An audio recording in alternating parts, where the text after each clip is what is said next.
je vous en prie, ma décision est finale. In making this decision, I have been casting my mind back over the years I have spent in Parliament.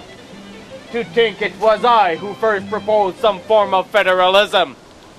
What Canada has become is a far cry from what I had envisioned. My vision was of a federal relationship solely between Upper and Lower Canada.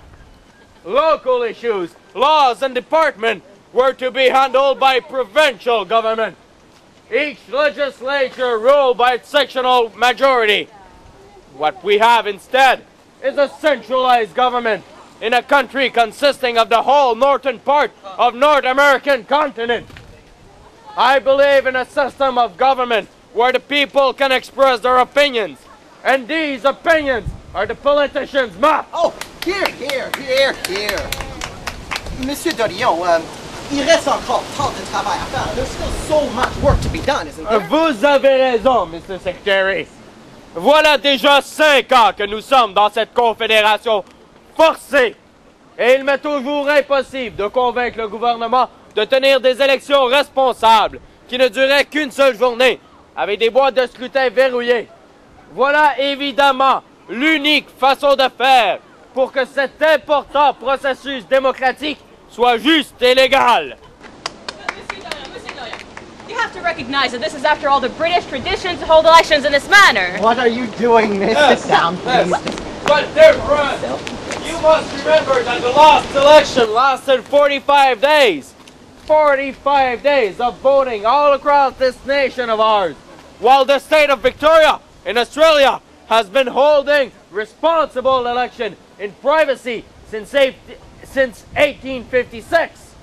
Surely in 1872, we should be leading the world on this issue, not mumbling on about a tradition that only allowed those with money, influence, and force to win more power. Here. Don't you think it's very interesting how the politician says he's retiring, but then he's doing a campaign speech? Yes, well... Vous savez, mademoiselle... Je sais pas votre nom, madame. Howard, sir. Nellie Howard. Pleasure to meet you, from Manitoba. Mais vous savez, mademoiselle, je suis comme un vieux cheval de guerre qui se met à ruer et à piaffer dès qu'il sent la bataille. Et j'espère que vous ne m'en voudrez pas trop. Mon intention n'était pas de vous faire voter pour mon parti, bien que je crois que les libéraux offrent aux Canadiens le choix le plus éclairé. Liberals, a clear choice for Canadians. Mr. Dorion, are there any young liberals that are ready and eager to take your place? Of course, Mr. Secretary. Our party is full of young liberals eager to represent their province.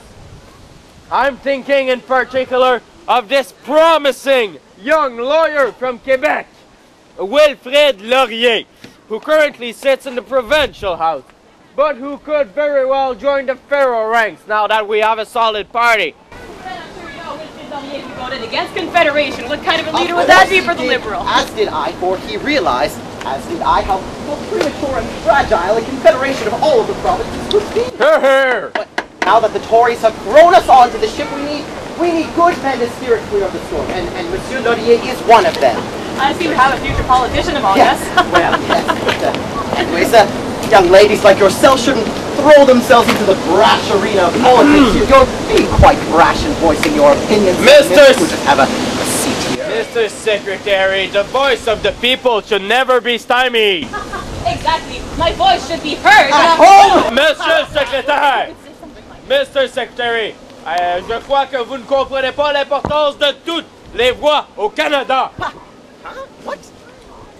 Miss Howard, Yes. I do not have the same opinion as you, but your views are important to me. Maybe you would like to join me in the center block to discuss these issues. Well, that would be my pleasure, Monsieur Dorion. Good.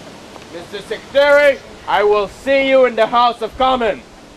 Now, if you would excuse me, I must confess I am tired and weary, and this Canada of ours is not at all what I had envisioned.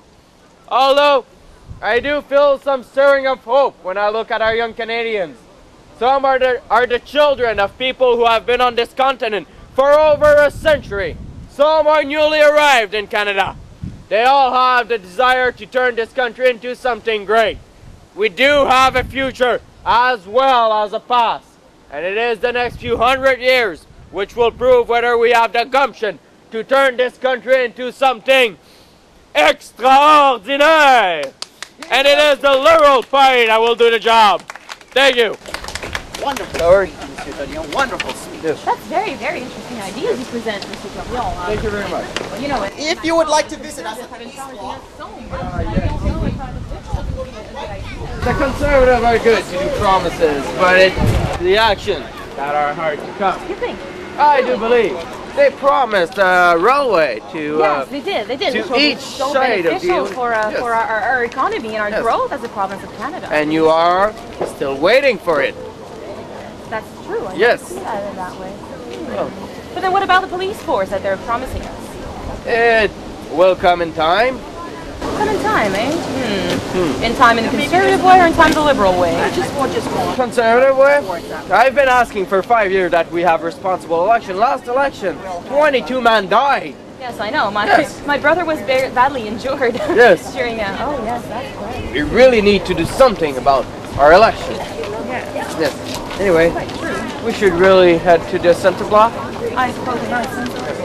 Unless anybody had a question, I always have time for my tongue tickling. Go? Good. Well,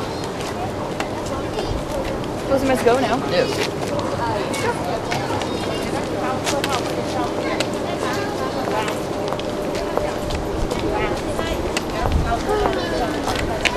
Well, at least we do. Beautiful day for once, and all. Yes, yes, it is. I can't wait. I'll be leaving to Montreal tomorrow. I'm gonna go see my wife. She is very sick.